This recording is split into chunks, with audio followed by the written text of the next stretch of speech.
Hi everyone, welcome back to Essy Cooks. In this video, I'm going to show you how to make these delicious chocolate peanut butter no-bake cookies. These are a healthier, much healthier version of the classic no-bake, so let's get started. The first thing we need is a 1/4 cup of coconut oil. We're going to add that right into a small pan on medium heat, or a medium-sized pan on medium heat. Going to get all that out there. And then the next thing I'm going to add in is a little bit of plant milk. So I'm using soy milk here, almond milk, whatever you want can be used. I'm using a vanilla flavored one. So if you're not using a vanilla flavored one, add 1/2 teaspoon of vanilla. Then I'm going to add 2 tablespoons of cocoa powder, which is 1/8 cup. I'm going to mix that all together. Again, I've got this on medium heat. I'm going to get all of my wet ingredients in here first before I add in my oats.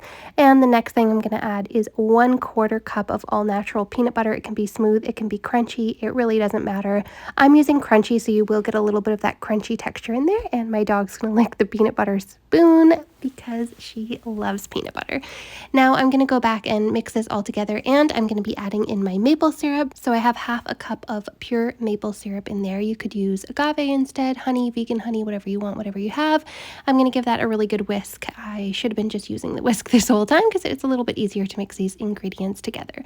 It doesn't take long. You just basically want to melt down that peanut butter and coconut oil, and then we're going to add in our oats. Now I'm adding 2 cups of quick oats. However, this makes it very thick and filling. If you want, you can add 1 and 1/2 cups of quick oats. It's just going to be a little bit of a different consistency. I like them to be dense and filling and all that good stuff. But if you want, you can do 1 and 1/2 cups of quick oats. You can even use rolled oats in this too.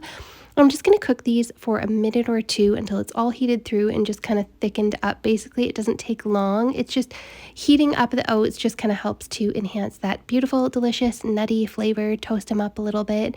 And if you want, speaking of nutty flavor, you can add some nuts to this as well. About 1/3 cup of nuts. You could add some almond slivers, you could add some chopped almonds, you could add some chopped peanuts, walnuts, pecans, whatever you want.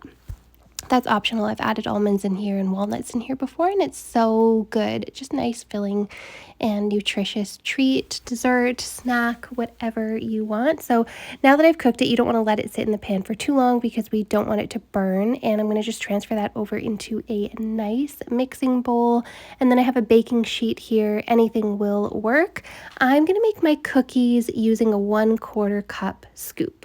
And this is going to make about 8 total cookies. Now, if you want smaller, more bite-sized, no-bake cookies, all you have to do is just use 1/8 cup instead of 1/4 cup, which is basically 2 tablespoons.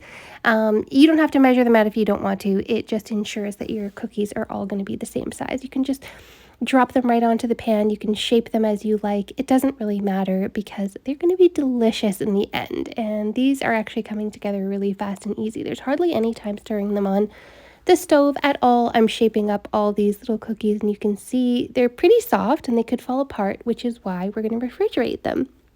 So check that out. Those are looking so delicious and yummy and chocolatey and nutritious and nice and filling. So I'm going to throw those in the fridge for at least 30 minutes just to solidify, harden them up, and they store in the fridge for up to a week. So they are such a great grab and go snack for when you're hungry. They're super filling, and I absolutely love having these cookies on hand, and my husband loves having these cookies on hand. He's always pulling them out, and so I always, pretty much, except for today, make a double batch because they go so quick and they are such a great treaty little healthy snack. So thank you so much for watching. I hope you like this video. If you like it, make sure you hit that like and subscribe button below.